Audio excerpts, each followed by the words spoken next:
はい、皆さんこんにちは。モノルです。ここに10台のスイッチに接続できるコントローラーがあります。スイッチで使うのにベストなコントローラーっていうのはどれでしょうか。純正ではないコントローラーの中にはほぼ1フレーム単位で純正プロコンに対して、遅延があるコントローラーもありました。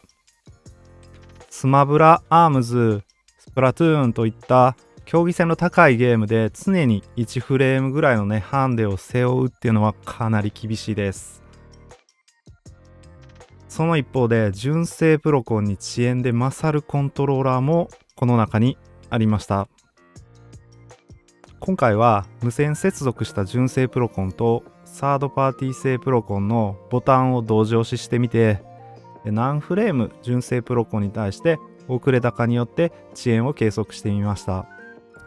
無線有線それぞれね100回の試行で平均遅延フレーム数を計測しています。早速最も遅かったコントローラーからランキングを見ていきましょう。はい、10位になったのはこちらフライディジのベイダー4プロでした。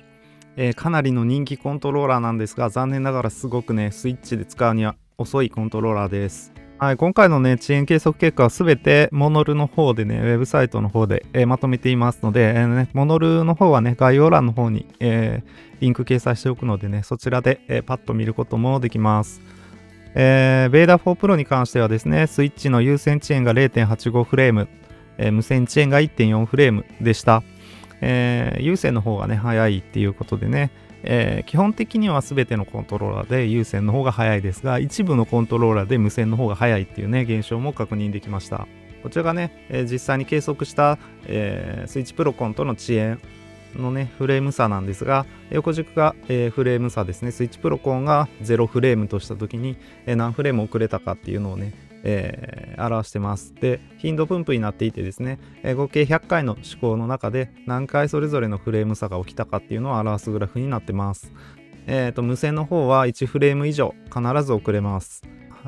おおよそね 40% ぐらいは2フレーム遅れるということですね。で、有線の方は 15% ぐらいは、同じフレーム0フレームに収まるんですが、それ以外ほとんどの場合1フレーム遅れるっていう形になってます。基本有線で使っていくのはいいコントローラーにはなるんですが、かなり遅かったです。残念ながらね PC でもちょっとね遅延が大きめっていうのはよく言われているところなんですが、スイッチでもねその傾向っていうのが見て取れました。はい、ベイダー4プロのね、ジャイロ機能のテストをしてみます。いいですね。でもちょっとブレるかな。ちょっとブレ大きめな気がします。スプラトゥーンにはちょっと向いてないコントローラーですね。はい、続いてですね、第9位がマンバ 1V2 です。有線遅延が 0.68 フレーム、無線遅延が 0.58 フレームっていうことでした。割とね、実用範囲に入ってきてるぐらいのね、遅延ではあるんですが、せっかくね、本体だけで設定が完結するっていうすごくスイッチユーザー向きのね、コントローラーなんですが、ややね、今回、集めた10台の中では遅めっていうことでした。はい、マンバ 1V2 の遅延のね、頻度分布のグラフはこのようになっていました。無線に関してはね、0フレームと1フレームが半々ぐらいということで、ちょっとね、やっぱりこれではプロコンよりは遅いと言わざるを得ないかなっていうところですね。はい、そしたらですね、マンバ 1V2 のジャイロのね、テストをします。これは素晴らしいですね。すごいな。これは相当ブレ少ないですね。ここまで少ないともうプロコン並みじゃないですかね。若干ブレるかな。ほんの少しね、ブレてはいますけど、かなり性能はいい方じゃないかなと思います。はい、続いて第8位がこちら、サンダーロボットの G80 っていうね、コントローラーです。有線遅延が 0.88 フレーム、無線遅延が 0.57 フレームっていうことでした。このコントローラーね、今現状多分個人輸入でしかね、手に入れることができないコントローラーでね、技的もないコントローラーなので、あまりね、国内で流通はしていないコントローラーかなと思いますが、割とね、優秀な方かなっていうんで、特に面白いね、こういう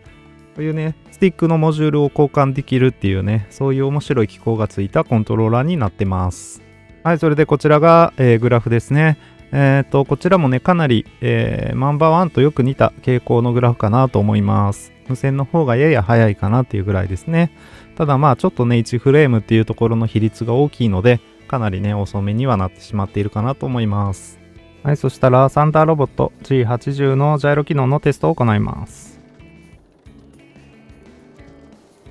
結構ブレますね。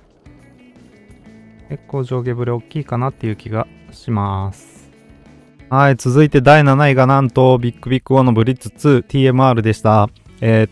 かなりフォーリングレート 2000Hz ということで速いっていうね、速さを売りにしているコントローラーですが、スイッチではそういうわけにもいかなかったみたいですね。有線遅延が 0.49 フレーム、無線遅延が 0.95 フレームっていうことでした。はい、こちらがね、グラフになります。この辺になってくるとですね、無線接続でね、マイナス1フレームっていうね、スイッチプロコンより速い時がたまにあるっていうね、たまにですけどね、ほんとこれ確か 2% とかそのぐらいなんですが、そういったことも出てきているっていうね、ことがわかるグラフになってますね。有線接続の方が基本的には速いです。で、ようやくね、スイッチプロコンと同じ、フレームであるね、0フレームで、画面が動くっていうのが、頻度が、1フレーム差、遅れる時よりもね、増えてきたっていうところで、まあね、この辺から徐々に、プロコンにだいぶ近づいていくのかなっていうところですね。はい、そしたらブリッツ 2TMR のジャイロ機能のテストを行います。これもね、かなり、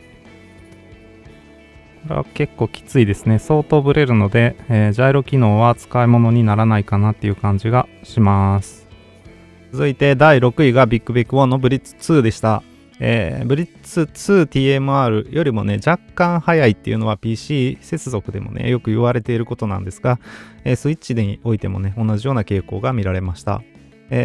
遅延の方はですね、有線遅延が 0.47 フレーム、無線遅延が 0.8 フレームっていうことでした。はい、それでこちらがね、グラフになります。ブリッツ 2TMR とね、ほとんど同じような形のグラフかなというところですが、有線接続の方で、ほんの少しね、0フレームの割合が大きいっていうところになってます。はい、そしたらブリッツ2ですね、ジャイロのテストをします。かなり、うわ、すごいな、これ。かなりブレてしまいます。これはなんか、ひどくて使い物にならない感じがしますね。ジャイロ機能に関しては、ブリッツ2はかなり悪いっていうことがわかります。はい、続いて第5位が、随機のエボトップになりました。PC 接続ではかなりね、早くなったね、バージョン 2.2.0 というファームウェアのアップデートがあったこちらの製品ですが、残念ながらね、スイッチの方ではね、そこまで早くないかなっていうところですね。無線遅延、スイッチの有線遅延が 0.29 フレーム、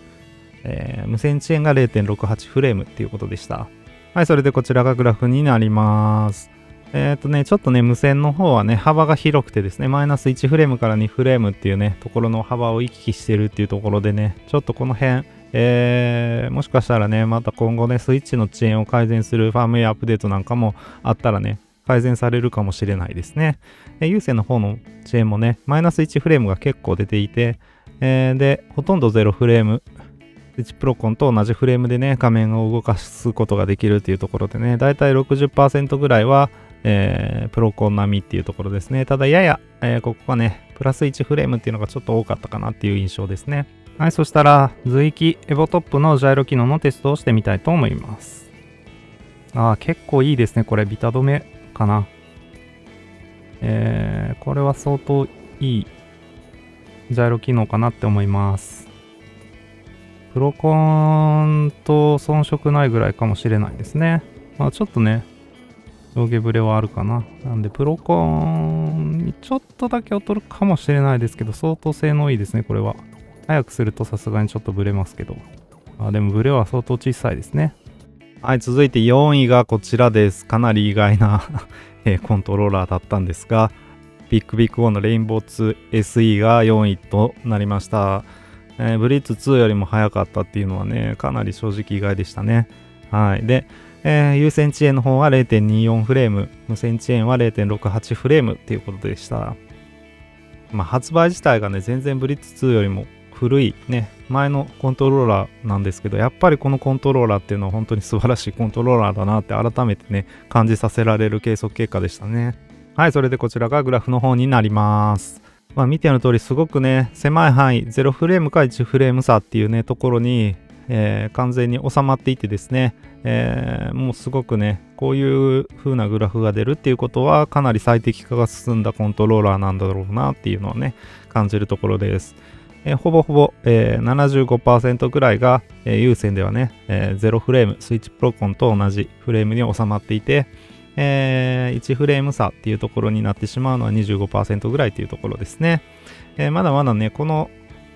感じだとね、プロコンより速いとかプロコン並みとはちょっとね、まだ言えなくて、プロコンよりちょっと遅いぐらいかなっていうところにはなってしまうかなっていうところですね。はい、そしたらレインボー 2SE もジャイロのテストをしてみたいと思います。結構ブレますね。やっぱり上下ブレが大きい感じがしますね。早くするとこんなに、ブレます。ちょっとこれはね、ジャイロの性能はさすがにあまり良くないかなって感じがしますね。続いて第3位は、こちらのジョイコンです。実際ね、ドックにこうやって本体に接続して、計測したのではなくてですね、こうやってね、本体から離した状態で、無線接続でね、計測をすると、遅延がプラス 0.07 フレームっていうことでした。かなり早いですね。さすが純正っていうことで、やや、プロコンよりは遅いんですが、ほぼね、この差だったら気になる人はね、気づく人っていうのは少ないんじゃないかなっていう感じですね。はい、それでこちらがね、ジョイコンのグラフです。マイナス1フレームっていうのも出てますし、0フレームっていうのがね、大半を占めていて、プラス1フレームっていうのがやや大きいっていうことでね、この分ね、プラスのフレーム差になっちゃったっていうところですね。ほぼこの形であればね、プロコンと差がないコントローラーだなっていうのがね、わかると思います。このね、結果からもね、この、遅延の計測方法っていうのがね、ある程度正しいっていうことがね、わかるかなと思います。はい、そして第2位は、こちら、スイッチプロコンですね。分解されてしまっているんですが、計測のためにね、分解してこうやってですね、こいつを、基準にしてですね、計測を行いました。にもかかわらず2位っていうことはですね、これよりも上の遅延のコントローラーがあったっていうことなんですよね。主にスマブラ勢がかなりこういった遅延の計測っていうのは検証されているんですが、スイッチプロコンより速いコントローラーっていうのはかなり珍しいです。特にサードパーティー製のコントローラーでスイッチプロコンより速いコントローラーっていうのは今までほとんど見つかってないんじゃないかなっていうぐらいのね、感じだと思います。はい、ちょっとね、分解されてしまってるんですが、スイッチのね、純正プロコンで、ジャイロ機能のテストをやってみたいと思います。さすがですね。このビタ止め感。これは素晴らしいなって思います。早く動かしてもかなりビタ止めですね。やっぱりジャイロ機能を使うゲームについてはね、スイッチプロコンが安定かなっていう風には感じますね。それでもね、ほんの少しは動いてはいるんですね。はい、ということですね。そしたらね、第1位ですね、を見ていきたいと思います。はい、その1位のコントローラーっていうのはこちらですね。私実はこのホワイト版も持ってたんですが、そちらはちょっとね、売ってしまって、今黒のね、方をね、実は2台持ちしてたっていうね、話なんですけど、あまりにもいいコントローラーなので、色違い2台揃えてたっていうね、感じなんですが、こちらね、何のコントローラーかっていうとですね、はい、私のモノルのウェブサイト上でもね、1位にランキングされているっていうね、コントローラーです。はい、こちらゲームサーのサイクロン2っていうね、コントローラーですね。はい、ホワイトと黒があるっていうね、コントローラーなんですが、遅延は有線遅延が 0.13 フレーム。無線の遅延に至ってはマイナス 0.02 フレームっていうことで、スイッチプロコンより速かったです。はい、素晴らしいコントローラーだと思いますね。スイッチにも対応していますが、PC とか iPhone、Android にも対応していてですね、有線接続は PC の方でもね、最速クラスのコントローラーってなってます。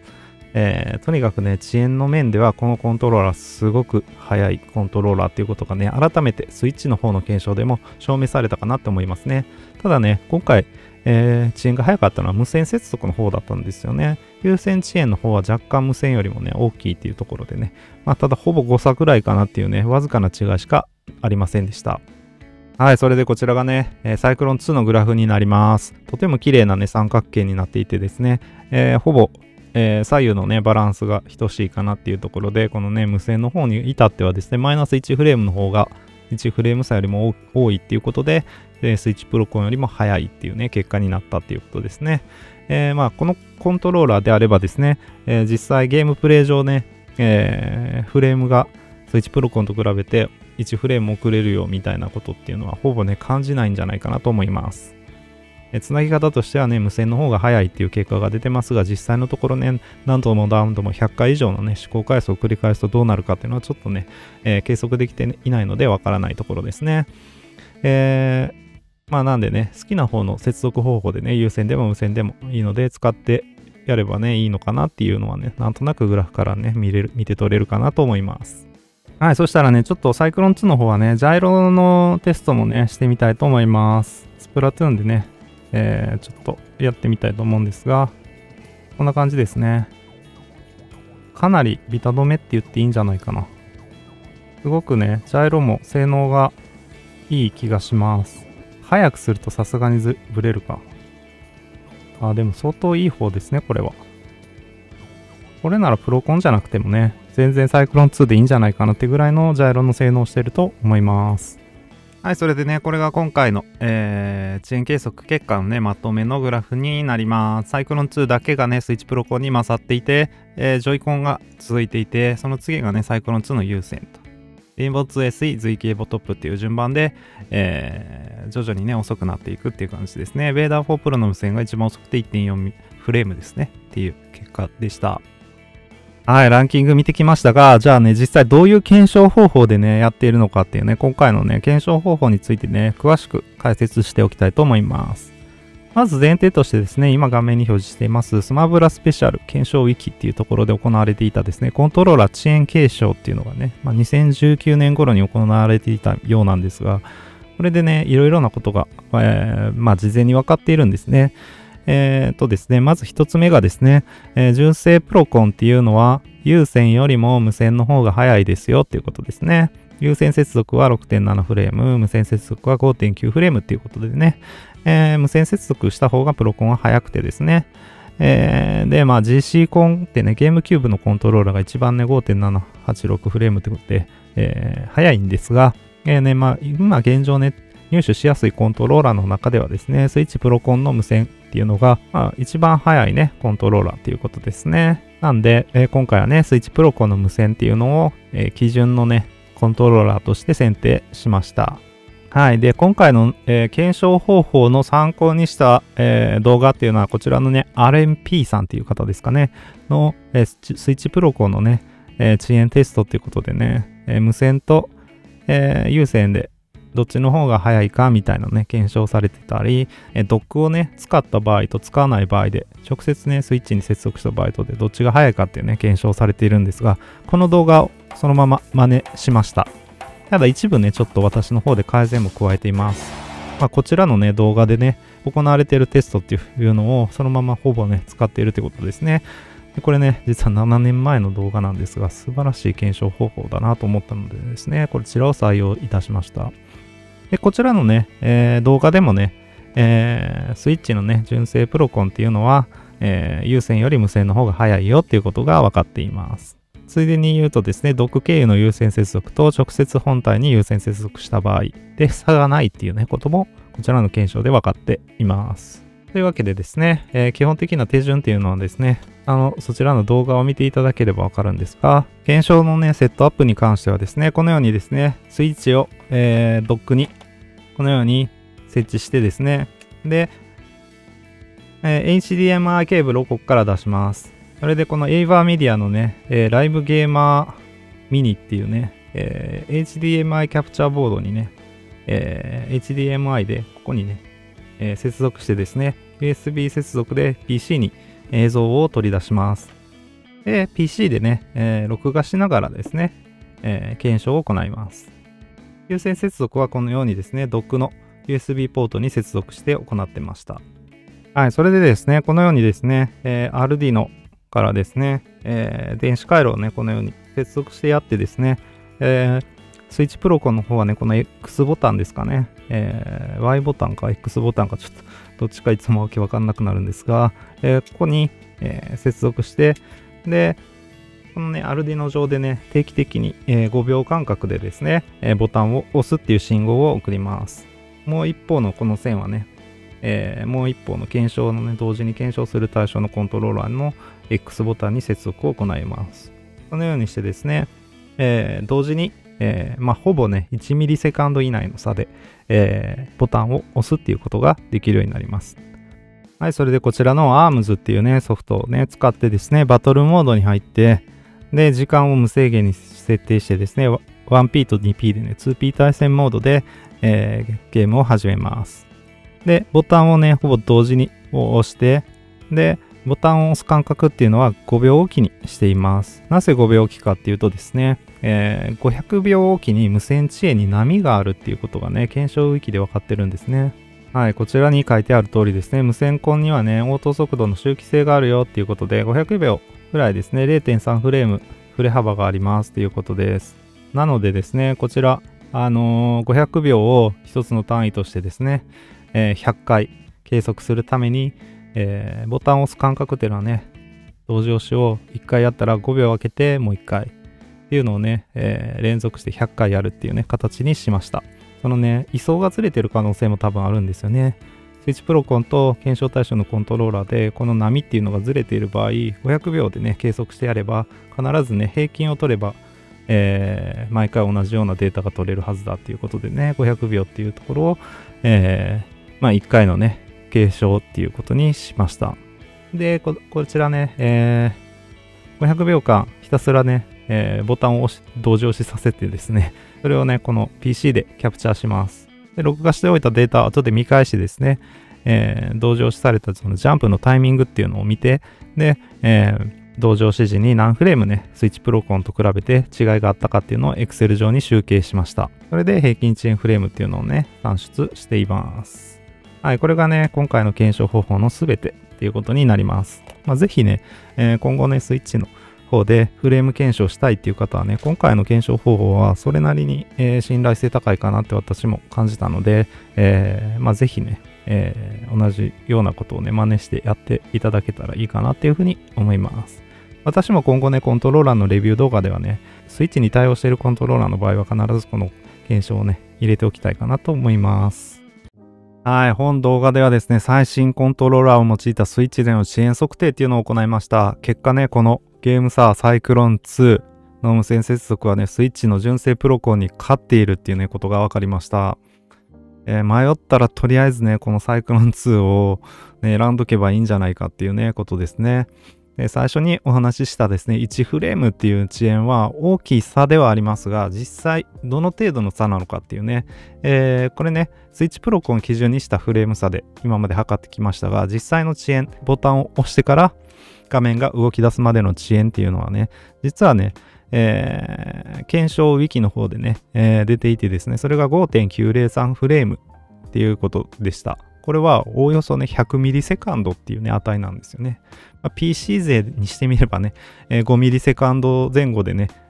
反映されるっていうのが割と当たり前の世界になってきている中でですね、やっぱり100ミリセカンドっていうのが、スイッチプロコンでも、あるっていうのはかなり大きな遅延がもともとあるっていうことなんですよね。で、平均1フレーム、このプロコンよりも遅くても100ミリセカンドが117ミリセカンドぐらいの遅延になるだけっていうね、話なんですよね。なんでカジュアルに楽しめれば別にいいよっていう方はね、そこまで1フレーム程度の差をね、気にする必要はないかなとは思います。私個人としてはせいぜい 5% ぐらいに収まる105ミリセカンド。例えば平均で 0.3 フレームぐらいね、プロコンより遅いぐらいまでに収まっておいてほしいかなとはちょっと思いましたね。これを満たすコントローラーっていうのはね、サイクロン2はもちろんのこと、随域のエボトップ、レインボー 2SE っていうね、この3台になります。この3台であればね、もうよっぽどね、プロでやりたいっていう方以外は、特に遅延は気にならないんじゃないかなと思います。もちろんね、無線のね、サイクロン2に関してはね、ガチプロ勢でもね、満足いく遅延の小ささなんじゃないかなと思いますね。今回はね、現在手元にあるスイッチ対応コントローラー全部出してきてですね、分解して検証っていうのを行いました。検証方法を変更したりっていうのもね、合わせると合計2000回を超える、アームズでのね、ジャンプっていうのをね、すべて1フレームずつチェックして、きました。めちゃめちゃ大変でした。ぜひね、よく頑張ったと思った方は、高評価とチャンネル登録お願いいたします。またですね、こんなコントローラーを検証したりレビューをしてほしいよっていうね、方がいらっしゃいましたらね、コメント欄にぜひ、書いていってください。はい、以上、モノルでした。また次回の動画でお会いしましょう。バイバイ。